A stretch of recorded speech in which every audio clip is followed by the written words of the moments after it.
राज्य सरकारनं शेतकरी कर्जमाफीची घोषणा केली आहे आणि या कर्जमाफीसाठी कुठल्याही अटी शर्ती नाहीत अशी माहिती मुख्यमंत्री देवेंद्र फडणवीस यांनी दिली आहे। शिवाय ही कर्जमाफी कोणत्याही राजकीय हेतून करण्यात आलेली नाहीये। त्याहून शेतकऱ्यांना विना अट फायदा होणार असल्याचं मुख्यमंत्र्यांनी यावेळी सांगितलं। महाराष्ट्र राज्यातील सर्व शेतकरी बांधवांसाठी या घडीची सर्वात मोठी आणि अत्यंत महत्त्वाची बातमी समोर येत आहे। महायुती सरकारने 2026च्या अर्थसंकल्पामध्ये जाहीर केलेल्या कर्जमाफी योजनेबाबत आता एक मोठा वाद निर्माण झाला आहे। सरकारने या योजनेअंतर्गत राज्यातील 56 लाख शेतकऱ्यांना लाभ होणार असल्याचा दावा केला असला तरी प्रत्यक्षात मात्र जाचक अटींमुळे सुमारे 17 लाख शेतकऱ्यांचं संपूर्ण कर्ज माफ होण्याची चिन्हे या ठिकाणी दिसत आहेत।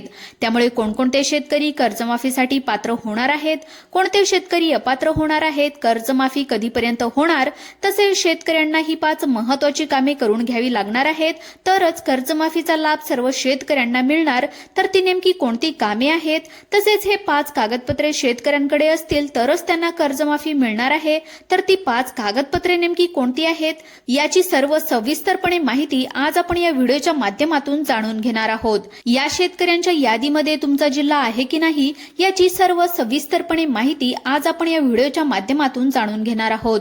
त्यामुळे व्हिडिओ अतिशय महत्त्वाचा आहे, त्यामुळे व्हिडिओ सर्वांनी अगदी शेवटपर्यंत पाहत राहा, जेणेकरून सर्व माहिती तुम्हाला व्यवस्थितरित्या समजेल। एकही पॉइंट जर तुम्ही मिस केला तर कदाचित तुम्ही कर्जमाफीपासून वंचित सुद्धा राहू शकता। त्यामुळे सर्व माहिती व्यवस्थितपणे समजून घ्या। आणि हो, तुम्ही हा व्हिडिओ कोणत्या शहरातून किंवा कोणत्या गावातून पाहत आहात ते आम्हाला नक्की कमेंट बॉक्समध्ये सांगा। आणि चॅनलवर जर नवीन आले असाल तर चॅनलला सुद्धा सबस्क्राइब करा। चला तर व्हिडिओ सुरू करूयात।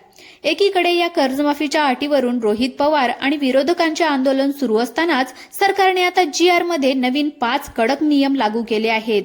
या नवीन नियमामुळे राज्यातील लाखो शेतकऱ्यांना मोठा धक्का बसणार असून जवळपास 91 लाख शेतकरी कर्जमाफीतून अपात्र ठरण्याची शक्यता या ठिकाणी वर्तवली जात आहे।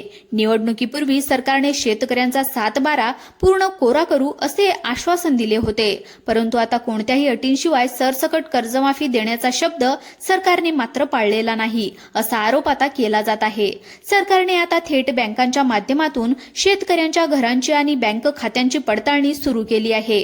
प्रशासनाने बँकांना स्पष्टपणे सूचना दिल्या आहेत की जर शेतकऱ्यांच्या घरामध्ये किंवा कुटुंबात पुढील 5 गोष्टी आढळल्या तर त्यांना कर्जमाफीचा एकही रुपया दिला जाणार नाही।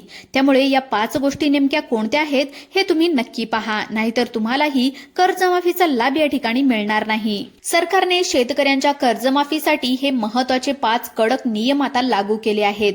जर तुम्ही या 5 नियमांचे पालन केले तर तुमची कर्जमाफी 100% या ठिकाणी होणार आहे, परंतु जर तुम्ही यापैकी एक जरी नियम मोडला किंवा तुम्ही नियमामध्ये बसले नाही तर मात्र तुम्हाला कर्जमाफीचा एक सुद्धा रुपया या ठिकाणी तुमचा माफ होणार नाही असे स्पष्टपणे सरकारच्या माध्यमातून आता सांगण्यात आले आहे।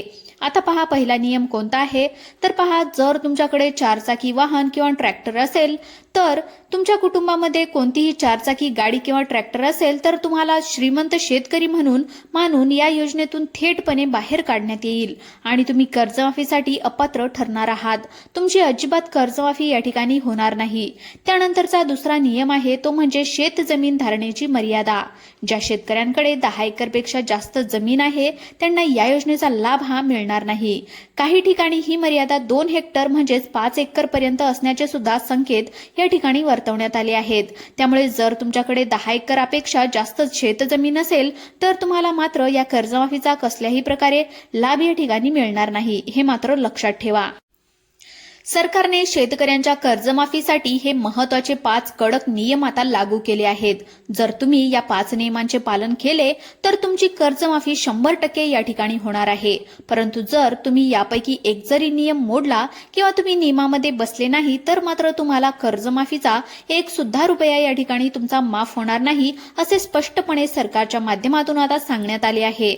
आता पहा, पहिला नियम कोणता आहे तर पहा, जर तुमच्याकडे 4 चाकी वाहन किंवा ट्रॅक्टर असेल तर तुमच्या कुटुंबामध्ये कोणतीही 4 चाकी गाडी किंवा ट्रॅक्टर असेल तर तुम्हाला श्रीमंत शेतकरी म्हणून मानून या योजनेतून थेटपणे बाहेर काढण्यात येईल आणि तुम्ही कर्जमाफीसाठी अपात्र ठरणार आहात। तुमची अजिबात कर्जमाफी या ठिकाणी होणार नाही। त्यानंतरचा दुसरा नियम आहे तो म्हणजे शेत जमीन धारणेची मर्यादा। ज्या शेतकऱ्यांकडे 10 एकरपेक्षा जास्त जमीन आहे त्यांना या योजनेचा लाभ हा मिळणार मिळणार नाही. काही ठिकाणी ही मर्यादा 2 हेक्टर म्हणजेच 5 एकर पर्यंत असण्याचे सुद्धा संकेत या ठिकाणी वर्तवण्यात आले आहेत. त्यामुळे जर तुमच्याकडे 10 एकरापेक्षा जास्त शेतजमीन असेल तर तुम्हाला मात्र या कर्जमाफीचा कसल्याही प्रकारे लाभ या ठिकाणी मिळणार नाही, हे मात्र लक्षात ठेवा. त्यानंतर आता तिसरी अट काय आहे पहा. जर तुमच्या कुटुंबामध्ये आयकर म्हणजेच इन्कम टॅक्स भरणारी व्यक्ती असेल तर तुमची कर्जमाफी या ठिकाणी होणार नाही. तुमच्या कुटुंबातील कोणताही सदस्य टॅक्स भरणारा नसावा. टॅक्स भरणारी व्यक्ती गरीब नाही असे सरकारचे म्हणणे आहे आणि जर तुम्ही टॅक्स भरत असाल तर तुम्ही श्रीमंत शेतकऱ्यांच्या कॅटेगरीमध्ये येता असं सरकारचं म्हणणं आहे. तसेच जर तुम्ही सरकारी नोकरीमध्ये किंवा लोकप्रतिनिधी असाल किंवा तुमच्या कुटुंबातील कोणताही व्यक्ती पोलीस दल, मिलिटरी, सरकारी नोकरीमध्ये किंवा जिल्हा परिषद सदस्य असेल तर त्यांना सुद्धा कर्जमाफी या ठिकाणी मिळणार नाही. म्हणजेच घरामध्ये कोणताही सदस्य नोकरदार नसावा. त्याचप्रमाणे दुसरे म्हणजेच शेती व्यतिरिक्त इतर मोठे उत्पन्न तुमच्याकडे असेल. जर तुमच्या बँक खात्यावर शेती व्यतिरिक्त इतर कोणत्याही मोठ्या व्यवसायाचे किंवा नोकरीचे उत्पन्न दिसून आले तर त्यातून तातडीने नाव तुमचे त्या यादीमधून कापण्यात येईल आणि अशा शेतकऱ्यांना कर्जमाफीचा लाभ या ठिकाणी मिळणार नाही. आता पहा शेतकरी मित्रांनो, ही योजना प्रामुख्याने फक्त पीक कर्जासाठी म्हणजेच क्रॉप लोनसाठी आहे. जर तुम्ही विहीर, पाईपलाईन किंवा शेती सुधारणेसाठी मुदत कर्ज घेतलेले असेल तर ते मात्र माफ होणार नाही. याबाबत सरकारने अजून सुद्धा स्पष्टता दिली नाही, त्यामुळे याबद्दल तेवढी काही माहिती आलेली नाही. आता पहा शेतकरी मित्रांनो, कर्जमाफीची तारीख नेमकी काय देण्यात आली आहे ते आपण या ठिकाणी पाहून घेऊयात. तर पहा, या योजनेसाठी 30 सप्टेंबर 2025 ही तारीख अत्यंत महत्वाची आहे. या तारखेपर्यंत ज्यांचं पीक कर्ज थकीत म्हणजेच ओव्हरड्यू आहे त्यांनाच 2 लाख रुपयापर्यंतची कर्जमाफी मिळणार आहे. तर 1 ऑक्टोबर 2024 नंतर कर्ज घेणाऱ्या नियमित शेतकऱ्यांना कर्जमाफीऐवजी केवळ 50,000 रुपये प्रोत्साहन भत्ता दिला जाईल. परंतु या भत्त्यासाठी आता सांगितलेले हे 5 नियम लागू राहतील. त्यामुळे जर तुम्ही या नियमामध्ये बसत असाल तरच तुमची कर्जमाफी या ठिकाणी होणार आहे. मित्रांनो, तुम्हाला 100% कर्जमाफी मिळावी यासाठी काही महत्त्वाची कामे तुम्हाला करून घ्यावी लागणार आहेत. अन्यथा तुम्हाला कर्जमाफीचा लाभ या ठिकाणी मिळणार नाही. जे शेतकरी ही महत्त्वाची कामे करतील फक्त त्यांनाच या कर्जमाफीचा पुरेपूर फायदा मिळणार आहे. आता फक्त काही दिवसच बाकी राहिले आहेत, त्यामुळे पुढील 15 दिवस अत्यंत धोक्याचे असणार आहेत. त्यामुळे लवकरात लवकर सर्व शेतकऱ्यांनी ही 4 कामे तात्काळ करून घ्यावी. शेतकरी मित्रांनो, बँकांचे अधिकारी पुढील 15 दिवसानंतर थेट गावोगावी आणि घराघरामध्ये जाऊन सखोल चौकशी करणार आहेत.